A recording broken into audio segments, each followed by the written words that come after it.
오늘 핵심 구절은 2절과 3절 그리고 9절 말씀입니다. 여호와를 2절 말씀에 보면은 끝에 여호와를 경외하는 영이 강림하시리니 그가 여호와를 경외함으로 즐거움을 삼을 것이며, 또 9절 끝에 보면 여호와를 아는 지식이 세상에 충만할 것임이니라. 오늘 그래서 여호와를 경외하는 삶이라는 제목으로 말씀을 증거하려고 합니다. 오늘 본문에는 우리가 한 번쯤 이제 들어봤을 만한 그러한 이야기가 나오고 있습니다. 하나님이 회복하시려는 세상이 어떤 모습인지 우리에게 말씀하고 있습니다. 한마디로 말하면 전쟁이 없는 평화로운 상태입니다. 그래서 6절부터 8절에 보니까 육식동물과 초식동물이 함께 삽니다. 맹수와 약한 동물이 함께 어우러져서 살아가요. 이리와 양이 함께 머물고 표범과 염소가 함께 잠을 잡니다. 그리고 꼬마 아이가 사자를 겁도 없이 이렇게 강아지를 끌듯 이끌고 있는 모습을 보게 됩니다. 우리에게는 사실 이 모습을 상상만 할 수 있을 뿐이에요. 우리는 이런 세상 가운데 살아가고 있지 않습니다. 우리가 살아가는 세상은 어떻습니까? 자연계에 먹이 사슬이 엄연히 존재하죠. 그래서 먹고 먹히는 약육강식의 이 질서가 지배하는 게 바로 우리가 지금 경험하고 있는 이 세상입니다. 그런데 원래 아담과 하와가 범죄하기 전에는 모든 동물이 다 초식 동물이었어요. 그렇죠? 노아에게 하나님이 무지개 언약을 주신 다음부터 그때 이제 사람들이 고기를 먹을 수 있고, 그때부터 이제 동물들도 서로 해하는 삶을, 피를 흘리는 삶을 살게 된 것입니다. 죄가 들어오면서 완전히 달라지게 된 것이죠. 자, 그런데 하나님께서는 다시 이 평화로운 세상을 회복시키겠다라고 말씀을 합니다. 자, 이런 변화가 동물들에게만 일어나는 게 아니에요. 인간관계도 완전히 새롭게 바뀝니다. 다툼이 사라지고 평화가 임해요. 13절 말씀을 보세요. 에브라임의 질투는 없어지고 유다를 괴롭게 하던 자들은 끊어지며, 에브라임은 유다를 질투하지 아니하며 유다는 에브라임을 괴롭게 하지 아니할 것이요. 자, 여러분 이제 이게 무슨 말인가 싶을 것입니다. 사실 에브라임과 유다는 나중에 남과 북이 이렇게 나뉘어지지 않습니까? 그죠? 나누어지는데 에브라임은 이 북쪽의 거의 중심이 돼요. 그리고 유다는 남쪽의 중심입니다. 그래서 북쪽은 이스라엘이고 남쪽은 유다가 되는 거죠. 근데 이게 굉장히 해묵은 갈등과 이 골이 있습니다. 에브라임은 누구의 아들인지 혹시 아십니까? 네, 아시는데 대답을 안 하시는 거죠? 에브라임은 야곱의 12아들들 있잖아요. 그 중에서 야곱이 사랑했던 아내가 레아입니까? 라헬입니까? 이건 아시죠? 네, 라헬에게서 처음, 종이 아니고 라헬의 몸에서 처음 난 그 아들이 요셉이에요. 요셉. 근데 사실은 그 야곱에게 요셉은 죽은 아들과 마찬가지였습니다. 왜냐하면 이제 형들에게 팔려서 애굽으로 가서 야곱은 죽은 줄 알았잖아요. 네. 그랬는데 이제 나중에 애굽에서 요셉을 제외하죠. 그때 이미 요셉에게는 두 아들이 있었습니다. 근데 그 막내 아들 에브라임이 이제 요셉이 이제 야곱에게 축복을 받는데 야곱이 손을 엇갈려서 축복을 합니다. 오른손이 원래 장자의 축복이거든요. 오른손이 어디로 갔습니까? 에브라임. 차자인 에브라임에게 이렇게 손을 어긋맞고 기도를 했어요. 그래서 사실은 에브라임은 요셉이 아니라, 야곱의 이제 아들은 요셉이 아니라 그 손자 그 시대에 두 지파를 이제 갖게 되는데, 그 중에서 에브라임에게 이제 그 하나님이 야곱에게 주신 이 축복이 흘러가게 됩니다. 그런가 하면 라헬이 아니라 레아에게서 낳은 그 아들이 누구냐면 이 유다죠. 유다. 그래서 이 둘 사이에는 항상 좀 갈등이 있었어요. 원래 이제 가나안 땅에 들어가게 될 때 출애굽에서 나온 1세대 중에서 1세대는 사실 다 불순종해서 광야에서 죽었는데 죽지 않고 들어간 단 두 사람이 있습니다. 누구였죠? 여호수아와 갈렙. 근데 그 두 사람이, 여호수아는 에브라임 지파였고 갈렙은 유다 지파였어요. 그러니까 딱 보세요. 진짜 모든 지파 중에서 딱 뽑아가지고 에브라임과 유다 지파가 지휘권을 행사하고 그 이스라엘 전체에 굉장히 지도력을 행사하는 그런 그 지파였습니다. 그러니까 이 미묘하지만 굉장히 어떤 그 사건이 있을 때마다 에브라임이 주도권을 잡을 것인가 아니면 유다가 주도권을 잡을 것인가, 이 둘 사이에는 굉장히 미묘한 그런 주도권 다툼이 있었어요. 그래서 나중에 이제 나라도 이렇게 반으로 나눠지게 되죠. 자, 이게 반목의 골이 굉장히 깊어서 쉽게 해소가 안 되는 것입니다. 그래서 오늘 말씀에도 이거를 반영하듯 에브라임은 다시는 유다를, 또 유다는 다시는 에브라임을 서로 미워하거나 시기하지 않을 것이다. 해묵은 인간으로서는 해결할 수 없는 그 갈등과 반목이, 그 평화가 하나님의 은혜로 회복될 것임을 우리에게 이야기를 하는 거예요. 여러분, 지금도 이 세상에는 얼마나 많은 전쟁과 다툼이 있습니까? 당장 우리나라만 해도 우리나라는 전쟁이 끝난 게 아니죠. 그냥 휴전 상태일 뿐이에요. 그래서 총뿌리를 서로 언제 그 나라가 침범해 올지, 그것을 우리가 대비하면서 국방력을 키우고 있는 것 아닙니까? 그리고 그런가 하면 뭐 인도랑 중국도 국경 문제로 지금 하루가 멀다 하고 다투고 있고, 그런가 하면 법정에서 각 개인이 또는 사회단체가, 이익단체가 서로가 서로를 고소하면서 법정 다툼을 하고 있는 이런 모습이 우리가 살아가고 있는 삶의 모습입니다. 여러분, 이런 삶 가운데 어떻게 우리에게 평화가 임할 수 있을까요?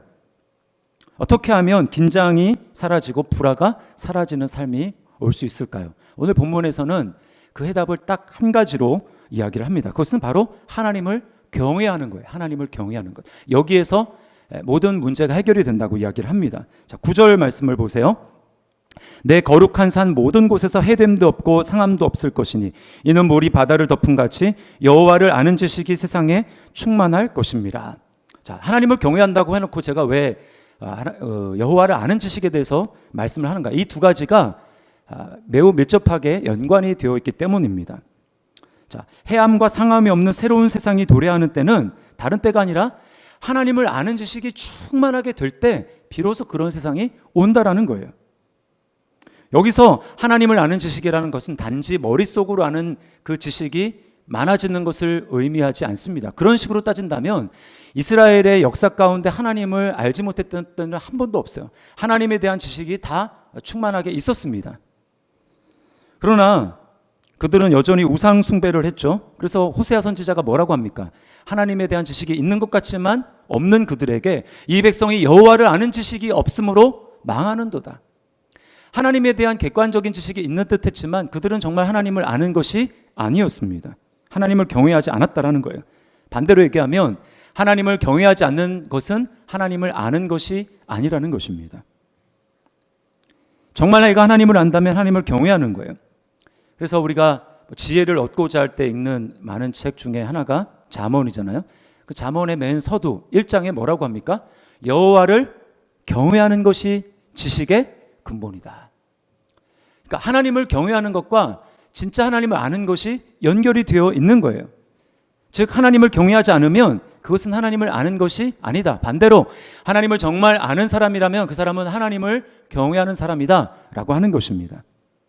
그러면 여러분, 하나님을 경외한다라는 것이 무슨 뜻일까요? 참 이게 뜻이 쉽지 않아요. 영어로는 이제 fear라고 되어 있습니다. 근데 이 말은 엄밀하게 번역하면 뭐예요? 두렵다라는 거, 두렵다.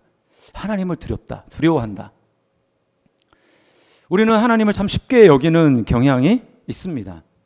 그래서 하나님과의 친밀함, 하나님을 사랑한다라고 하면 우리는 마치 이 세상에 있는 피조물, 또 사람과의 관계를 생각해서 그 연장선상에서 생각하는 경우가 종종 있다라는 거예요. 그래서 제가 이제 보면은 갑자기 그 선교사님 이름이 생각이 안 나는데, 제가 그 이전의 교회에서도 그 선교사님 말씀을 초청해서 이렇게 듣기도 했는데요. 나중에 생각나면 이름 말씀드릴게요. 지금 생각이 안 나는데, 그 선교사님이 뭐라고 했냐면, 우리가 조심해서 불러야 할 찬양 가운데 청소년들이 자주 부르는 주는 나의 친구, 그런 찬양은 우리나라에서 함부로 부르면 안 된다, 그런 얘기를 했어요. 왜냐하면 우리가 생각하는, 미국에서는 이제 그 친구가 그렇게 불러도 그런 오해 소지가 없는데, 한국에서 친구하면 굉장히 만만하게 생각할 수 있는 그런 존재이기 때문에 그 찬양을 잘못 부름으로 해서 하나님에 대해서 우리가 오해할 수 있다. 그래서 매우 우리가 신중해야 된다, 그렇게 이야기를 한 걸 제가 들은 적이 있습니다. 여러분, 하나님을 경외한다라는 게 무슨 뜻이냐면, 성경의 한편에서는 하나님을 사랑하라, 그리고 하나님에 대해서 친밀감을 가져야 된다라고 말하면서 다른 한편으로는 하나님을 두려워해야 하라, 이렇게 이야기를 하고 있습니다. 그래서 경외한다라는 말이 참 그럼 어떻게 하라는 것인가 굉장히 좀 애매할 수 있는데, 그럼 우리가 애매할 때는 우리는 누구를 바라봐야 되냐면 예수님을 바라봐야 합니다. 예수님만큼 하나님을 완벽하게 경외한 분이 없죠. 주님은 하나님 자신이기도 하셨지만, 그래서 하나님과의 매우 친밀한 관계를 누리셨지만, 그럼에도 불구하고 주님은 하나님을 경외하셨어요. 그 증거가 무엇입니까? 하나님 말씀에 순종하는 것입니다. 그러니까 경외한다라는 것이 무엇이냐? 예수님의 모습을 봤을 때 경외한다라는 것은 하나님을 하나님으로 대우하고 하나님의 영광과 존귀와 위엄, 그것을 있는 그대로 예우하며 대우하는 것, 그것이 바로 하나님을 경외한다라는 거예요. 그리고 그 하나님에 대한 태도는 바로 말씀에 대한 순종으로 나타나는 것입니다.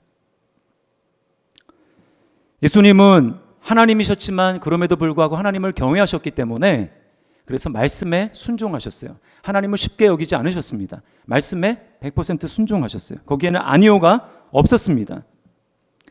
하나님을 아는 지식이 충만하게 될 때 하나님을 경외하는 세상이 이르게 되고, 그때야말로 비로소 세상에 전쟁과 다툼이 없어지는 참된 평화가 임하는 것입니다.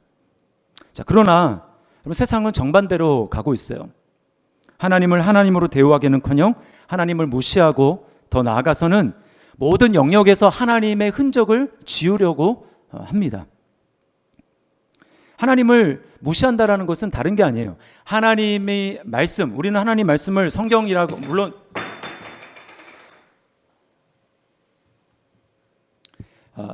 성경에 하나님 말씀이 나오는데, 그 외에 일반 은총으로 하나님께서 우리에게 허락해 주신 그 모든 하나님이 세운 질서에 순종하는 것도 하나님을 경외하는 것입니다.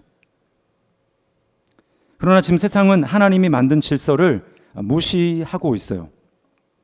우리가 누리고 있는 문화와 문명이 어떻게 생긴 것입니까? 하나님이 허락해 주신 이 질서 가운데 그것을 따랐기 때문에, 우리가 보통 자연법 또는 관습법, 누가 말하지 않아도 다 모든 사람이 받아들일 만한 그러한 지식이 있지 않습니까? 그런 것에 따랐기 때문에 그 결과 우리가 문명을 누릴 수 있었고, 이건 발전된 사회를 누릴 수 있었어요. 그러나 하나님이 우리에게 은혜로 주신 그러한 결과로 우리가 이런 문명을 누리게 되었는데, 이제는 어떻게 합니까? 거꾸로 그 토대를 없애버리려고 하는 것입니다. 예전부터 내려오던 합의된 가치, 전통적인 가치를 부정하는 거예요. 그래서 예전에는 우리 부모님의 세대에서 전혀 의심하지 않았던 그런 부분, 의문을 제기하지 않았던 그런 법칙에 대해서 이제는 의문을 제기하기 시작합니다. 당연하게 여기지 않아요. 저는 그 핵심이 이제 가정과 가정에서부터 비롯되고 있는 어떤 가치라고 생각을 합니다. 자, 여러분, 가정을 한번 잘 생각을 해보십시오. 한 가정이 유지되는 데는 많은 그 가치가 있어야 합니다.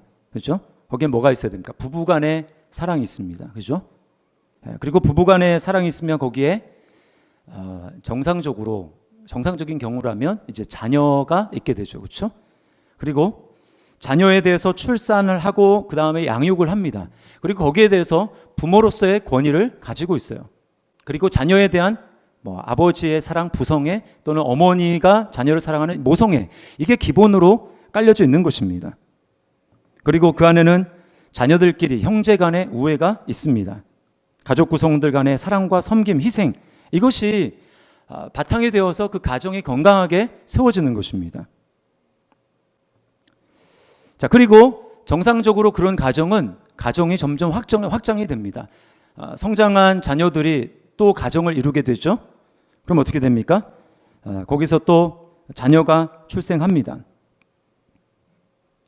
자, 이렇게 가정에서 자연스럽게 터득되는 이러한 가치들, 가정을 지탱하고 있는 가치들은 이 세상에 죄악이 관영하고 죄악이 넘쳐지는 것을 하나님이 제어하고 막는 데 있어서 하나님이 세운 질서라는 거예요. 이것이 바로 하나님의 일반 은총입니다. 다가 아니라 일부를 제가 말씀드린 거예요. 자, 그러나 이 세상은 하나님이 세운 그러한 자연 법칙, 질서를 해체하고 허물려고 합니다. 우리가 지금 사는 이 세대가 벌써 이런 일들이 굉장히 많이 일어나고 있어요. 제가 주일날도 말씀을 드렸지만, 차별금지법이 위험한 이유가 뭐냐 하면 이 성에 대한 혼란한 생각을 주기 때문입니다. 우리는 보통 성을 섹슈얼리티라고 알고 그렇게 서류에도 표시했고 그렇게 이제 우리나라는 아직까지 그렇습니다. 그러나 포괄적 차별금지법이 이제 통과되면 섹슈얼리티가 아니라 이제는 젠더가 되는 거예요. 젠더는 생물학적 성이 아니라 사회적 성인 것입니다. 사회적인 성. 그래서 내가 생각하기에 나는 남자로 태어나도 나는 여자인 것 같다. 난 여자를 선택하겠다. 그러면 자기가 여자라는 거예요. 이 폐해가 여러분 가정의 가치를 굉장히 허물어뜨리고 가정을 허무는데 매우 많이 기여를 하고 있습니다. 그래서 캐나다에는 어떤 일이 일어나고 있냐 하면 생물학적 성을 거부하고 자신을 이제 다른 성이라고 주장을 해요. 그러면 이제 당연히 부모와의 갈등이 일어날 거 아닙니까?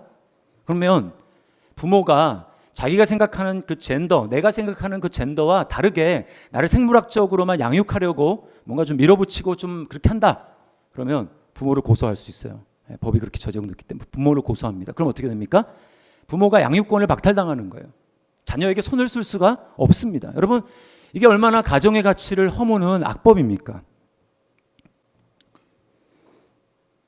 그런가 하면 청년들은 이제 결혼을 하지 않으려고 합니다. 물론 이거를 한 가지 어떤 이유로 단정 지을 수는 없어요. 많은 어떤 사회 구조적인 문제가 있습니다만 그럼에도 불구하고 여러분 이 세대는 하나님이 세워놓으신 질서에 순응하기보다는 내가 왜 그렇게 해야 돼?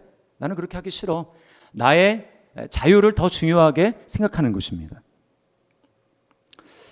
여러분 우리가 예수님을 믿는다라는 것 그것은 특별은총을 받아들인다는 것이거든요.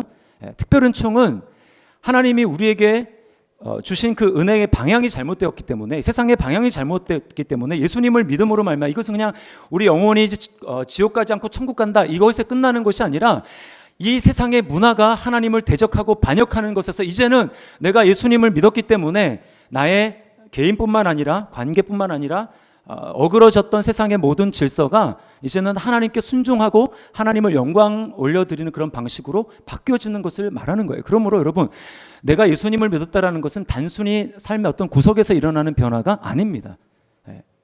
이제는 내가 특별은총으로 구원받았기 때문에 하나님이 세워놓으신 일반적인 질서에 대해서도 이것은 마땅히 하나님이 맨 처음에 창조하신 질서 그대로 회복되어야 되고 거기에 돌아가야 된다. 하나님이 뜻하신 대로 순종되어져야 된다라고 말하며 내가 거기에 순종하는 것을 말하는 거예요. 우리가 은혜 받았다라는 것은 무엇입니까? 그래서 하나님이 세운 전체적인 질서에 나를 순응시키고 거기에 복종하는 것을 말하는 거예요.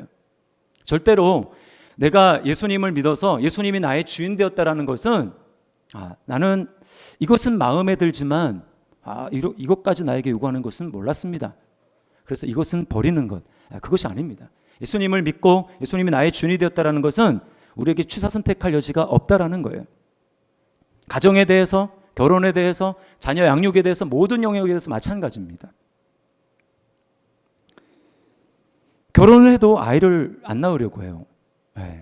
여러분 딩크족이라는 말 들어보셨잖아요. 딩크족 더블 인컴 노 키즈 부부가 맞벌이를 하는데 애를 안 낳는 것입니다. 못 낳는 게 아니라 안 낳는 것을 얘기를 하는 거예요. 왜 그렇습니까? 아이를 낳음으로 희생하고 치러야 될 대가가 너무 크고 나는 그렇게 살기 싫다라고 하는 것이죠.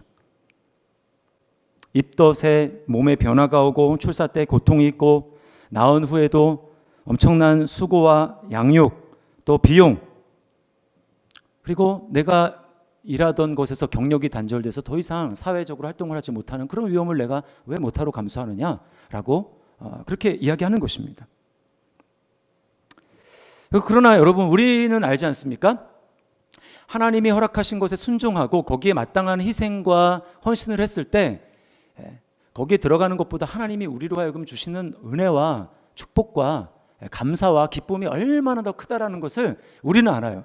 그러나 세상은 그것을 거부하는 것입니다. 그래서 이제 집사님 중에 한 분 최근에 이제 대화를 하게 됐는데 그 딸이 이제 한 2년 전인가 이렇게 출가를 했어요. 그리고 최근에 그 딸과 사위를 만나게 됐는데 자기 너무 황당하고 놀랬다는 거예요.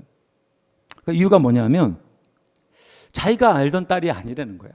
우리 딸이 저 정도는 아니었는데 뭐냐면 예전에는 이제 교회 다니고 이제 뭐 그러면서 그렇게 부모님 말씀도 순종하고 그랬는데 이제 만났는데 아이를 안 낳으려고 한다라는 것입니다. 왜 낳아야 되냐고. 그러면서 좀 별 얘기를 다 해도 이게 안 먹게 되는 거예요. 그러면서 하나님도 그렇지 너무하다고 어떻게 여자한테만 아이 낳는 이 고통과 이 무게와 부담감을 다 여자한테만 이렇게 독박을 씌울 수 있냐. 이거는 부당하다, 불공평하다 이렇게 얘기를 하더래요. 그러면서 그 집사님이 다른 그 출가한 딸들은 그래도 우리 딸은 안 그럴 줄 알았는데 그 현실을 직면한 거예요. 정말 심각하다. 목사님 이 정도로 심각할 줄 몰랐어요. 제가 더 기도해야 될 것 같아요. 물론 이제 지금 교회를 안 나가고 있기 때문에 그분의 딸이, 그 집사님의 딸이. 여러분, 하나님이 세우신 질서들, 우리가 본성적으로 옳다고 여기는 자연법, 관습법, 이러한 것들을 다 철거하고 다 해체해버리면 정말 우리는 더 자유로워질까요? 그렇지 않습니다. 저는 이 사실을 요즘에 이 코로나19 상황에서 참 많이 깨닫는 것 같아요. 그래서 우리나라와 좀 미국을 좀 비교하면 좀 알 것 같습니다. 여러분, 우리나라가 완벽하진 않지만 지금 굉장히 그 방역에 있어서 선방하고 있는 이유는 무엇입니까? 어떤 마스크를 잘 착용하고 개인 위생에 힘써야 됩니다 라고 하는 것을 우리가 모든 국민들이 다 인지를 하고 거기에 따르기 때문에. 사실 마스크는 쓰기 얼마나 불편합니까? 그렇죠? 불편해요. 굉장히 덥잖아요. 여기 지금 마스크 다 쓰고 계신데 굉장히 불편합니다. 그럼에도 불구하고 그 불편함을 감수하고 법을 지키는 것이죠. 질서를 지키는 것이죠. 그러나 미국은 어떻습니까? 마스크를 써야 된다라고는 그 정부의 규칙에 반기를 듭니다. 그래서 그거는 개인의 자유를 침해하는 것이다. 우리에게는 마스크를 쓰지 않을 자유가 있다라고 하면서 개인의 자유를 주장을 해요. 그 결과 어떻습니까? 우리나라는 한 번도 이 전국 단위의 규제나 봉쇄를 한 적이 없어요. 그러나 미국은 상당히 오랜 기간 동안 전국 단위의 봉쇄를 했습니다. 주마다 좀 차이가 있겠지만. 그리고 한참 심할 때는, 지금은 잘 모르겠어요. 뉴욕 같은 경우는 4명 이상 다니면 벌금을 내야 되는 그런 굉장히 자유를 주장하지만 자유 없는 그런 삶을 살아야 했습니다. 우리나라는 지금 제가 오늘 확인한 통계로는 사망자, 코로나19로 이제 희생당하신 분이 300명입니다. 미국은 15만 명이 넘습니다. 여러분, 자연법, 어떤 질서, 하나님이 세운 질서, 이것을 거부하고 해체하고 거의 다 도전하고 이것도 없애고 저것도 없애야 된다 남으면, 그래서 끝까지 가면 그것은 자유가 있는 것이 아니라 여러분 그야말로 무정부 상태가 되는 것입니다.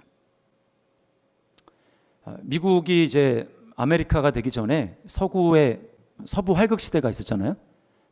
그건 그야말로 힘 있는 사람이 그냥 왕 되는 겁니다.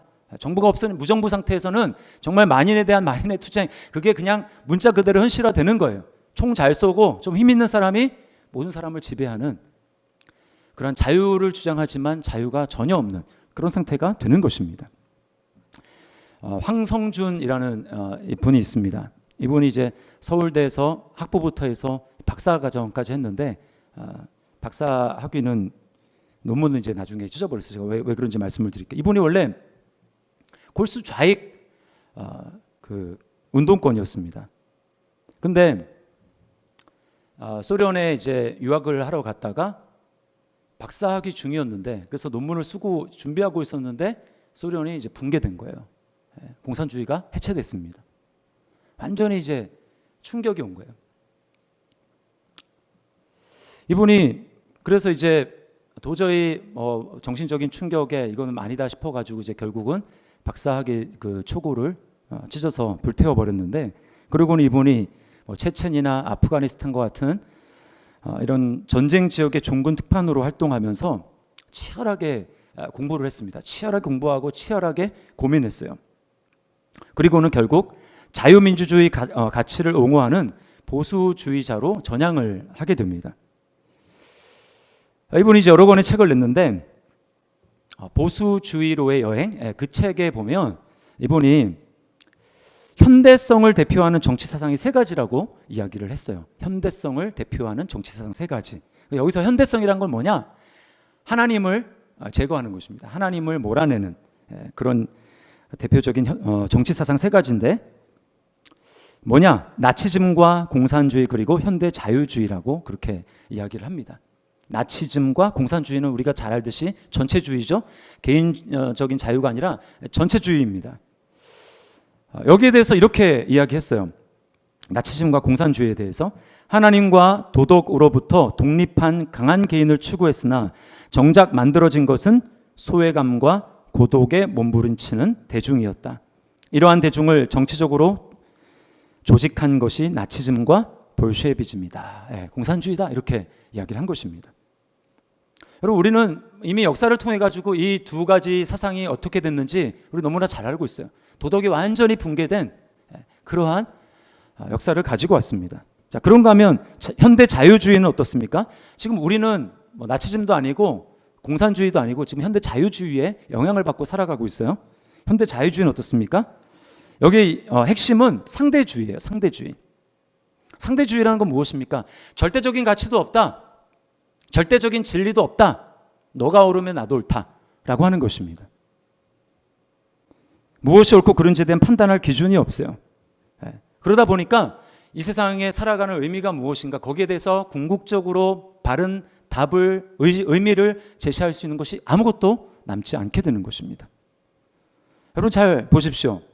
결국 하나님을 제거해버리고 자신의 자유만을 주장하는 이기심과 이 욕심이 무엇을 낳습니까? 우리에게 참된 평화와 자유를 가져다 주는 것이 아니라 평화를 가져다 주는 것이 아니라 우리로 하여금 비참한 삶을 가져다 주는 것입니다. 이게 바로 죽음이에요. 죽음. 우리의 생명이 되시는 하나님으로부터 우리는 뿌리를 스스로 자르는 것입니다. 이건 자해 행위인 것입니다. 우리는 어떻게 진정한 자유와 평화를 누릴 수 있을까요? 그것은 바로 이새의 줄기에서 난 싹, 즉 생명나무이신 예수 그리스도의 접붙임을 받는 것입니다. 자, 1절부터 5절은 사실은 이 메시아인데 예수님에 대한 예언이에요. 예수님 위에 하나님은 하나님을 경외하도록 성령을 부어 주셨습니다. 자, 2절을 우리 함께 읽겠습니다. 시작. 그의 위에 여호와의 영, 곧 지혜와 총명의 영이요 모략과 재능의 영이요 지식과 여호와를 경외하는 영이 강림하시리니. 네, 예수님 위에 하나님의 영, 여호와를 경외하는 영이 강림하셔서 어떻게 됩니까? 그래서 예수님은 하나님을 경외하는 것을 즐거움으로 삼으셨다고 말씀을 합니다. 3절입니다. 그가 여호와를 경외함으로 즐거움으로 삼을 것이며. 그래서 예수님은 하나님을 사랑하고 하나님을 하나님으로 대접하셔서 자신의 생각이 아니라 하나님의 말씀에 하나님의 뜻에 100% 순종하신 것입니다. 그리고 그 결과가 바로 십자가죠. 죽기까지 복종하셨으니 곧 십자가에 죽으십니다. 여러분, 우리 자신을 한번 보십시오. 우리는 아담의 범죄에 가담해서 아담이 하나님께 반역한, 하나님께 불순종하고 하나님의 질서를 거부한 그 나무, 선악을 알게 하는 그 나무에서 하나님을 배반한 그곳에서 우리도 함께 하나님을 배반했습니다. 하나님의 질서에 도전하고 하나님의 질서를 허무는데 우리가 동참을 했어요.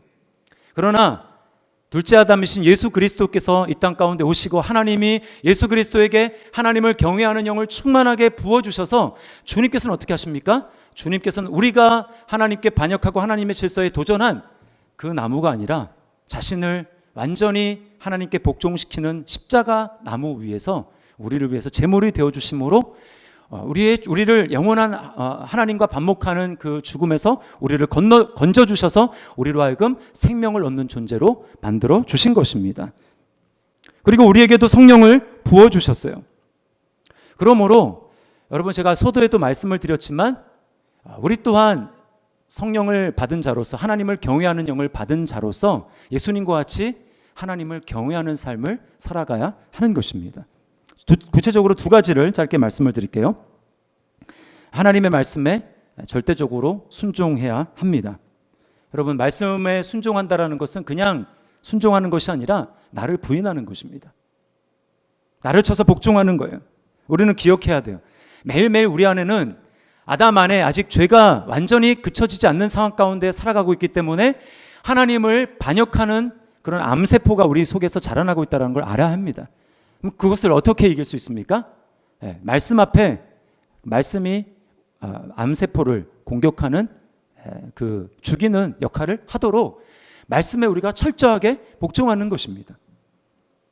그것만이 우리가 하나님 앞에 순종하며 살아갈 수 있는, 자신을 부인하며 살아갈 수 있는 유일한 방법이라는 거예요. 그리고 그것은 나에게 엄청난 힘이 들고 에너지가 들게 하는 것인 것과 동시에 우리로 하여금 해되게 하는 것이 아니라 우리에게 참으로 유익한 일이라는 것을 알아야 합니다. 두 번째는 여호와를 경외하는 영을 받아야 합니다. 예수님이 성령으로 충만하여져서 하나님을 경외하는 것을 자신의 즐거움으로 삼은 것과 똑같이 우리 또한 여호와를 경외하는 성령님을 받아서 하나님을 기뻐하는 삶을 살아갈 수가 있는 것입니다. 우리가 하나님의 영으로 충만하지 않으면 세상의 영으로 충만해지고, 세상으로 충만한 사람은 세상의 말을 그럴듯하게 여겨서 세상의 가치를 따르게 되어 있습니다. 그러나 하나님의 영으로 충만한 사람은 세상의 가치를 따르지 아니하고 하나님을 따르게 되어 있어요. 이것은 매일매일의 싸움입니다. 매일 해야 되고 매주 해야 되는 거예요. 우리는 종종 예수님은 하나님이셨으니까 하나님의 말씀에 순종할 수 있었고 그 다음에 100% 하나님을 경외할 수 있었지만 우리는 아니잖아 라고 생각하는 경우가 많아요. 그러나 여러분, 예수님이 저절로 성령으로 충만해졌다고 생각합니까? 그렇지 않습니다. 히브리서 5장 7절 말씀 우리 같이 한번 읽어보겠습니다. 시작. 그는 육체에 계실 때에 자기를 죽음에서 능히 구원하실 이에게 심한 통곡과 눈물로 간구와 소원을 올렸고 그의 경건하심으로 말미암아 들으심을 얻었느니라. 네, 주님이 성령으로 충만하여 지실 수 있었던 이유는 무엇이냐면 주님 또한 하나님의 아들이고 그런 신분에 있었지만 그럼에도 불구하고 심한 통곡과 눈물로 하나님 앞에 간구했다고 말씀합니다.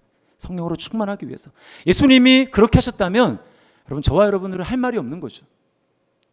우리는 더욱더 주님보다 처절하게 간절하게 내가 이것 아니면 정말 살 수 없다라는 그런 절박한 마음을 가지고 하나님 앞에 기도해야 되는 것입니다. 주님, 나에게 여호와를 경외하게 하셨던 성령님을 나에게도 부어주셔서 주님, 내가 하나님을 참으로 경외하게 하여 주옵소서. 너무나 이 세상은 악합니다. 이 세상은 나로 하여금 끊임없이 너의 생각대로 하고 네가 하고 싶은 대로 하고 하나님의 질서에 어느 정도 그렇게 좀 도전해도 괜찮아 라고 말하는 이 세상 가운데 자칫하면 우리도 거기에 동조해서 하나님을 반역할 수 있는 그런 세대 가운데 우리는 살아가고 있어요. 얼마나 여러분 교묘한지 모릅니다.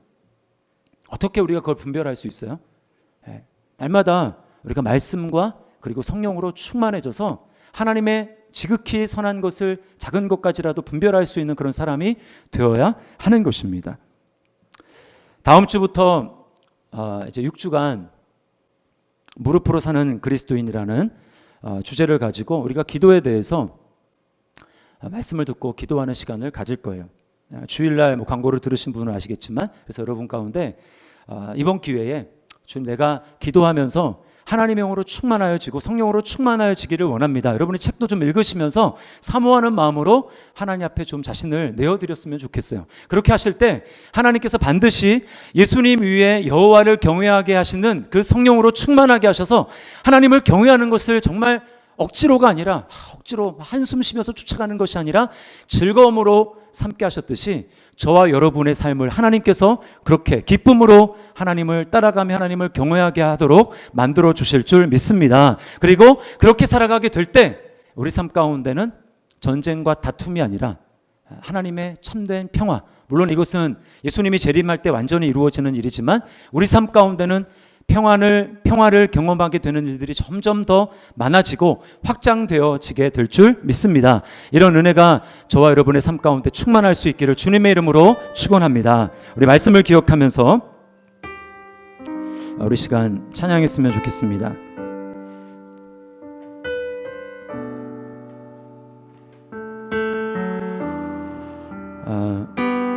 내 영혼이 은총 입어 중한 죄짐 벗고 보니 슬픔 많은 이 세상도 천국으로 화도다. 우리가 아직은 완전하진 않지만 그럼에도 불구하고 우리 안에 성령님이 계셔서 하나님 나라가 임했습니다. 그래서 우리는 부분적으로 내가 좀 충만하여지면 하나님의 평화, 다툼을 쉬게 하시고 전쟁과 싸움을 쉬게 하시는 하나님의 평화를 우리가 경험하게 돼요. 우리가 이 찬양을 기억하면서 주님, 그러나 내 안에 더 충만해지기를 원하고 더 많이 하나님의 나라가 완전하게 임하는 것을 경험할 수 있도록 또 사모할 수 있도록 인도하여 주옵소서. 우리 이 마음을 가지고 우리 찬양 하나님 앞에 드렸으면 좋겠습니다.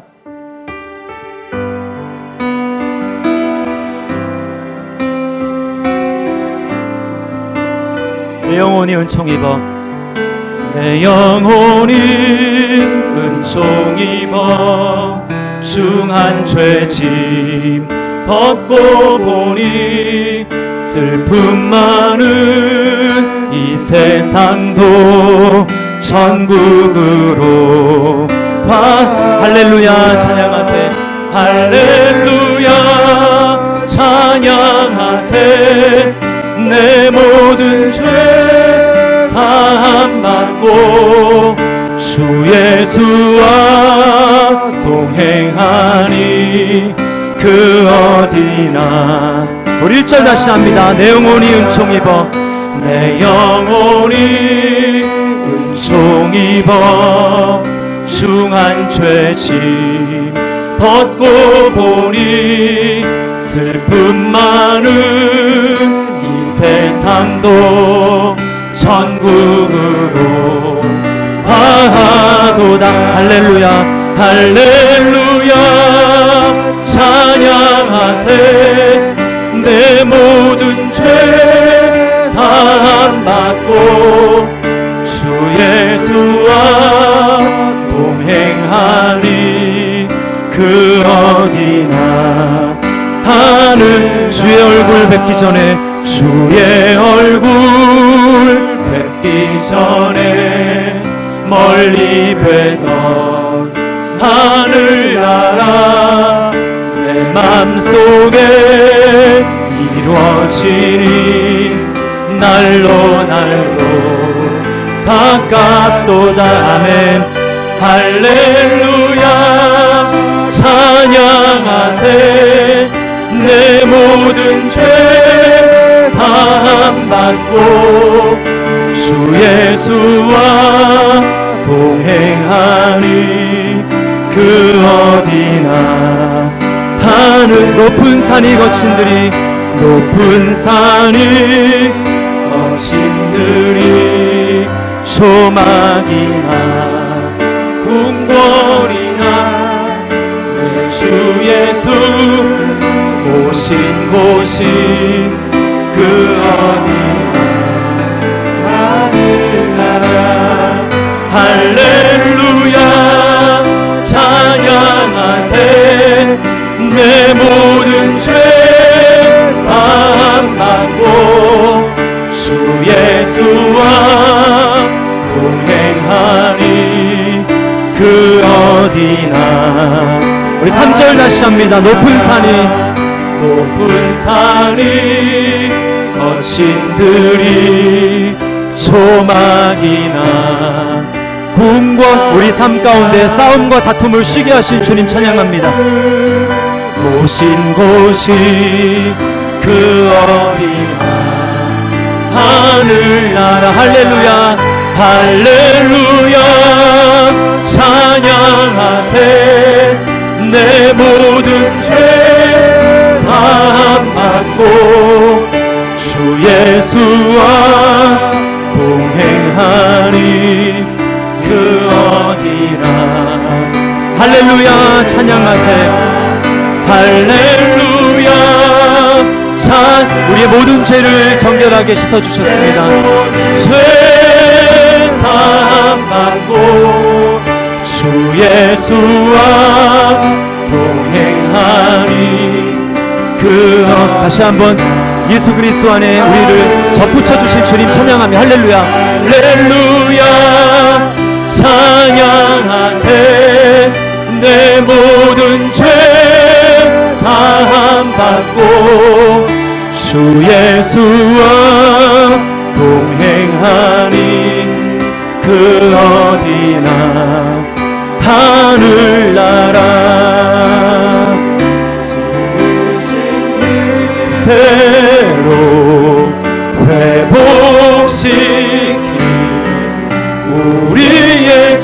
창조주 그리스도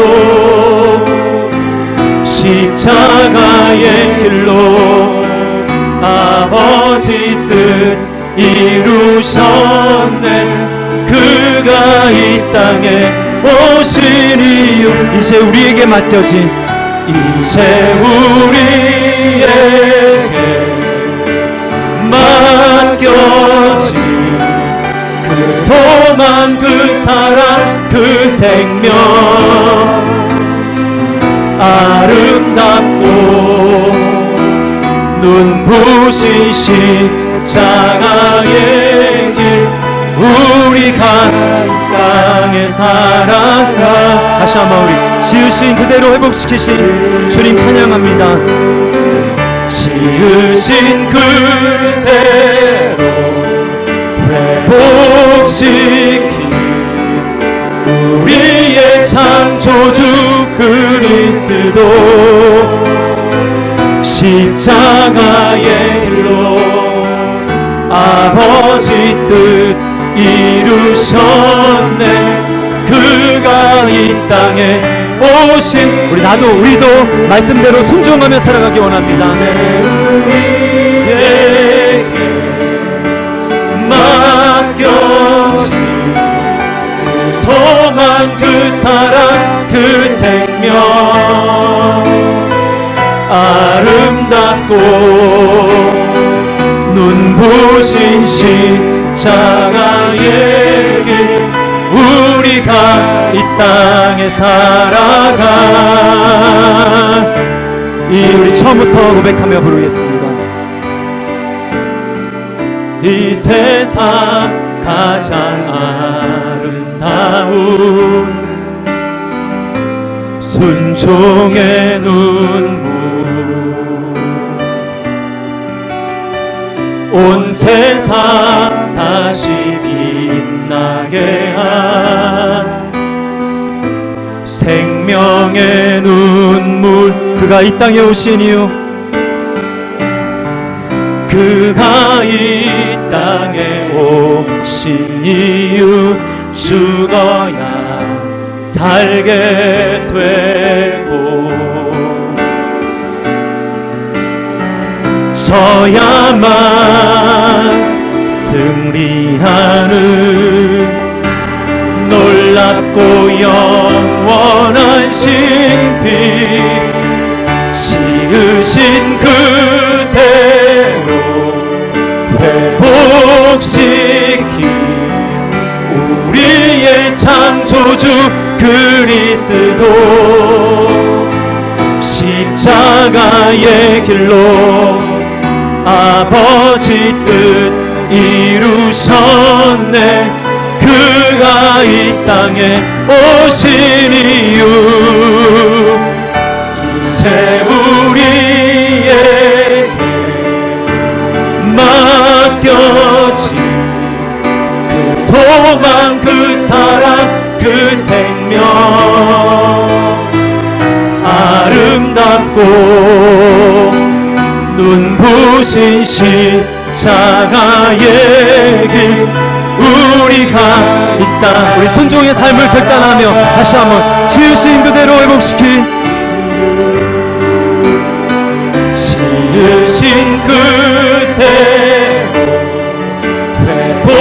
회복시킨 우리의 창조주 그리스도